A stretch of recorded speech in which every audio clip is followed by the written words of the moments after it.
कुरुवंश की उत्पत्ति। पुराणों के अनुसार ब्रह्मा जी से अत्रि, अत्रि से चंद्रमा, चंद्रमा से बुध और बुध से इलानंदन पुरूरवा का जन्म हुआ। पुरूरवा से आयु, आयु से राजा नहुष और नहुष से ययाति उत्पन्न हुए। ययाति से पुरु हुए। पुरु के वंश में भरत और भरत के कुल में राजा कुरु हुए। कुरु के वंश में शांतनु का जन्म हुआ। शांतनु से गंगानंदन भीष्म उत्पन्न हुए। उनके दो छोटे भाई और थे, चित्रांगद और विचित्रवीर्य। ये शांतनु से सत्यवती के गर्भ से उत्पन्न हुए थे। शांतनु के स्वर्गलोक चले जाने पर भीष्म ने अविवाहित रहकर अपने भाई विचित्रवीर्य के राज्य का पालन किया। भीष्म महाभारत के प्रमुख पात्रों में से एक हैं। ये महाराजा शांतनु के पुत्र थे। अपने पिता को दिए गए वचन के कारण इन्होंने आजीवन ब्रह्मचर्य का व्रत लिया था। इन्हें इच्छा मृत्यु का वरदान प्राप्त था। एक बार हस्तिनापुर नरेश दुष्यंत आखेट खेलने वन में गए। जिस वन में वे शिकार के लिए गए थे, उसी वन में कण्व ऋषि का आश्रम था। कण्व ऋषि के दर्शन करने के लिए महाराज दुष्यंत उनके आश्रम पहुंच गए। पुकार लगाने पर एक अति लावण्यमयी कन्या ने आश्रम से निकल कर कहा, हे राजन, महर्षि तो तीर्थ यात्रा पर गए हैं, किंतु आपका इस आश्रम में स्वागत है। उस कन्या को देखकर महाराज दुष्यंत ने पूछा, बालिके आप कौन हैं? बालिका ने कहा, मेरा नाम शकुंतला है और मैं कण्व ऋषि की पुत्री हूँ। उस कन्या की बात सुनकर महाराज दुष्यंत आश्चर्यचकित होकर बोले, महर्षि तो आजन्म ब्रह्मचारी हैं, फिर आप उनकी पुत्री कैसे हैं? उनके इस प्रश्न के उत्तर में शकुंतला ने कहा, वास्तव में मेरे माता पिता मेनका और विश्वामित्र हैं। मेरी माता ने मेरे जन्म होते ही मुझे वन में छोड़ दिया था, जहाँ पर शकुंत नामक पक्षी ने मेरी रक्षा की, इसीलिए मेरा नाम शकुंतला पड़ा। उसके बाद कण्व ऋषि की दृष्टि मुझ पर पड़ी और वे मुझे अपने आश्रम में ले आए। उन्होंने ही मेरा भरण पोषण किया। जन्म देने वाला, पोषण करने वाला तथा अन्न देने वाला, ये तीनों ही पिता कहे जाते हैं। इस प्रकार कण्व ऋषि मेरे पिता हुए। शकुंतला के वचनों को सुनकर महाराज दुष्यंत ने कहा, शकुंतले, तुम क्षत्रिय कन्या हो। यदि तुम्हें किसी प्रकार की आपत्ति न हो तो मैं तुमसे विवाह करना चाहता हूँ। शकुंतला भी महाराज दुष्यंत पर मोहित हो चुकी थी, अतः उसने अपनी स्वीकृति प्रदान कर दी। दोनों ने गंधर्व विवाह कर लिया।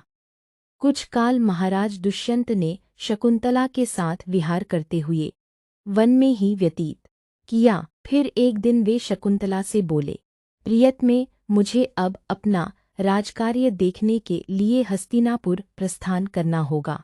महर्षि कण्व के तीर्थ यात्रा से लौट आने पर मैं तुम्हें यहाँ से विदा कराकर अपने राजभवन में ले जाऊंगा।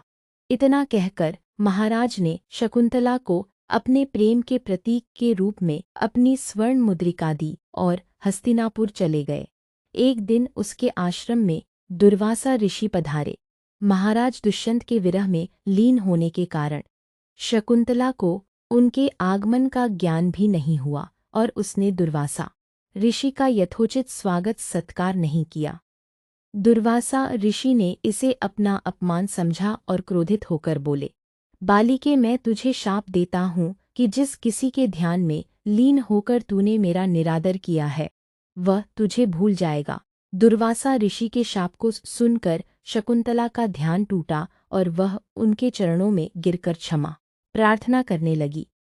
शकुंतला के क्षमा प्रार्थना से द्रवित होकर दुर्वासा ऋषि ने कहा, अच्छा, यदि तेरे पास उसका कोई प्रेम चिन्ह होगा तो उस चिन्ह को देख, उसे तेरी स्मृति हो आएगी। महाराज दुष्यंत से विवाह से शकुंतला गर्भवती हो गई थी।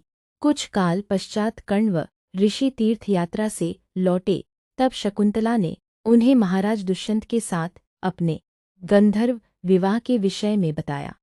इस पर महर्षि कण्व ने कहा, पुत्री, विवाहित कन्या का पिता के घर में रहना उचित नहीं है।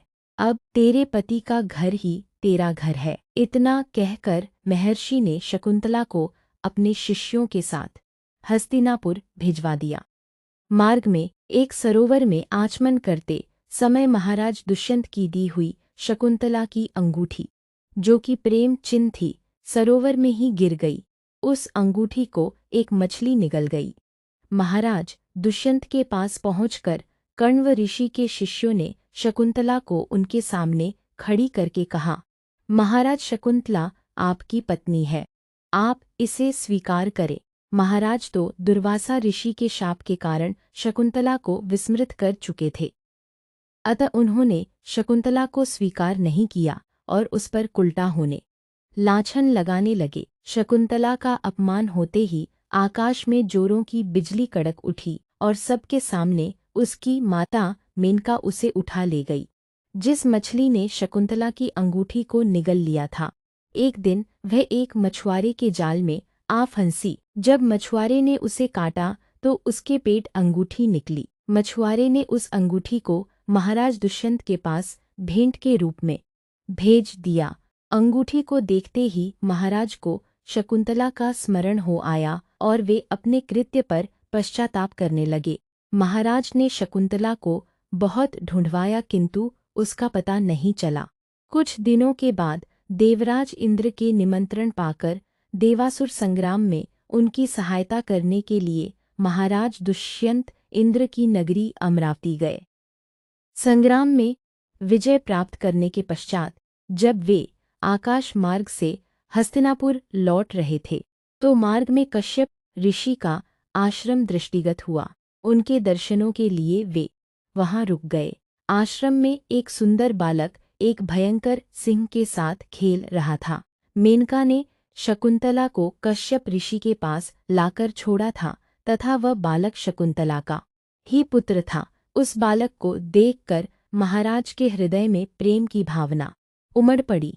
वे उसे गोद में उठाने के लिए आगे बढ़े तो शकुंतला की सखी चिल्ला उठी, हे भद्र पुरुष, आप इस बालक को न छुएं अन्यथा उसकी भुजा में बंधा काला डोरा सांप बनकर आपको डस लेगा। यह सुनकर भी दुष्यंत स्वयं को न रोक सके और बालक को अपने गोद में उठा लिया। अब सखी ने आश्चर्य से देखा कि बालक के भुजा में बंधा काला गंडा पृथ्वी पर गिर गया है। सखी को ज्ञात था कि बालक को जब कभी भी उसका पिता अपने गोद में लेगा वह काला डोरा पृथ्वी पर गिर जाएगा। सखी ने प्रसन्न होकर समस्त वृतांत शकुंतला को सुनाया। शकुंतला महाराज दुष्यंत के पास आई। महाराज ने शकुंतला को पहचान लिया। उन्होंने अपने कृत्य के लिए शकुंतला से क्षमा प्रार्थना किया और कश्यप ऋषि की आज्ञा लेकर उसे अपने पुत्र सहित अपने साथ हस्तिनापुर ले आए। महाराज दुष्यंत और शकुंतला के उस पुत्र का नाम भरत था। बाद में वे भरत महान प्रतापी सम्राट बने और उन्हीं के नाम पर हमारे देश का नाम भारतवर्ष हुआ।